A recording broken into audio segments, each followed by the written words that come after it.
Baspa supremo Mayawati एक बार फिर अखिलेश यादव और उनकी समाजवादी पार्टी पर फायर हो गई हैं। मायावती ने सपा नेताओं के बयान पर जोरदार पलटवार किया है। पहले समाजवादी पार्टी के सांसद रामजी लाल सुमन ने राणा संगा को लेकर विवादित बयान दिया था। अब सपा मुखिया अखिलेश यादव ने गौशालाओं को लेकर बयान दे दिया। यूपी की राजनीति अब सत्ता बनाम विपक्ष की नहीं, विपक्ष बनाम विपक्ष की है। आमतौर पर क्या देखा जाता है, सत्ता में बैठी पार्टी और विपक्ष के बीच नोक झोंक देखी जाती है, मगर यूपी के विपक्ष ने शायद अपनी हार पहले ही मान ली है, तभी तो आपस में ही उलझते जा रहे हैं। और एक बार फिर वार पलटवार के बीच दलित एंगल भी सामने आ गया। देखिए, हाल ही में समाजवादी पार्टी के सांसद रामजी लाल सुमन के आगरा में आवास पर हमला हुआ। उनके आवास पर हमले के बाद उत्तर प्रदेश की सियासत में हलचल तेज हो गई। इस पर सबसे पहले आप सपा सांसद रामजी लाल का विवादित बयान सुनिए। पहले तो वो होली का जिक्र करते हुए भाजपा को कोसते हैं।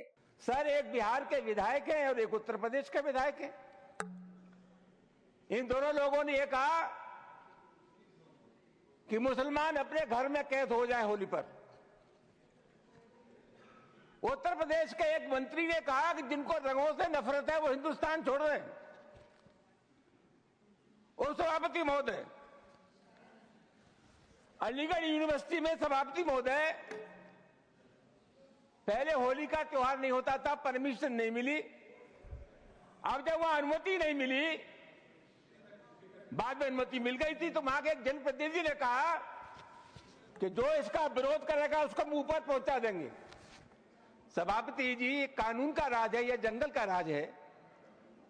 इस प्रकार की जो भाषा बोली जाती है वो किसी भी कीमत पर इस देश की सेहत के लिए ठीक नहीं है। तो देखा आपने कैसे रामजी लाल सुमन भाषा की दुहाई देते रहे, मगर अब सुनिए भाषा की मर्यादा को अपनी पोटली से इन्होंने कैसे निकाल कर फेंका। एक तो ये बीजेपी के लोगों का तकिया कलाम हो गया है सभापति महोदय कि मुसलमान, इनमें बाबर का डीएनए है। उप सभापति महोदय, मैं जानना चाहूंगा कि बाबर का डीएनए मुसलमान में है। हिंदुस्तान का मुसलमान तो बाबर को अपना आदर्श मानता नहीं है, वो तो मोहम्मद साहब को अपना आदर्श मानता है, सूफी संतों की परंपरा को अपना आदर्श मानता है। लेकिन सभापति महोदय, मैं जानना चाहूंगा कि बाबर को लाया कौन? बाबर को इब्राहिम लोदी को हराने के लिए राणा सांगा लाया था।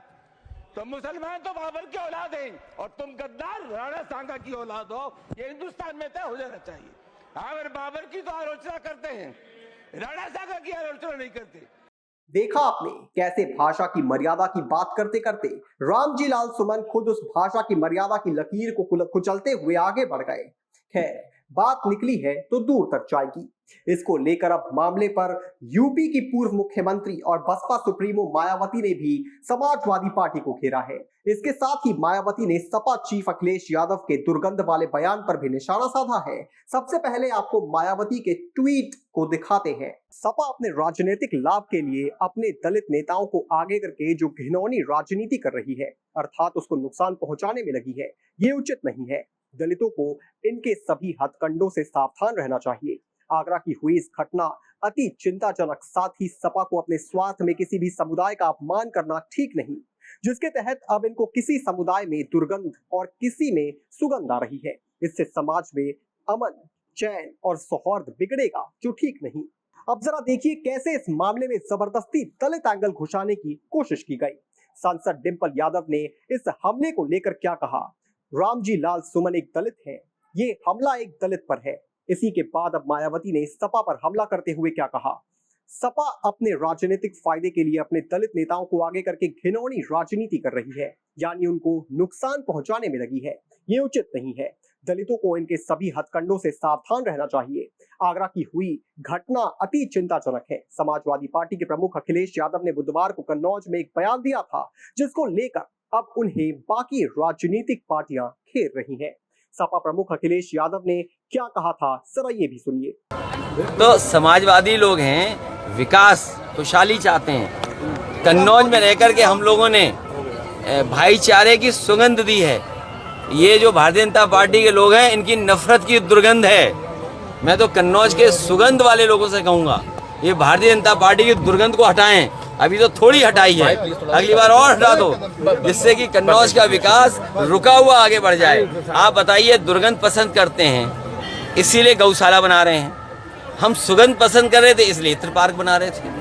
अब अखिलेश के इस बयान पर भी सियासत छिड़ गई है, मगर बड़ा सवाल ये है कि उत्तर प्रदेश में इतना कुछ हो रहा है, मायावती भी इतनी एक्टिव है, तो चंद्रशेखर आजाद रावण जो भीम आर्मी और आजाद समाज पार्टी के आते हैं, कभी दलित राजनीति में उभरे हुए चेहरे के रूप में देखे गए थे, वो कहां गायब है। अचानक से इतनी ज्यादा उठी गहमा गहमी के बीच उनका गायब होना ये भी दिखाता है कि जब ऐसे मुद्दों पर रावण साहब गायब हैं, तो जब दलितों के लिए मुखरता के साथ आवाज उठाने की बात आएगी तो जनाब कहां जाएंगे।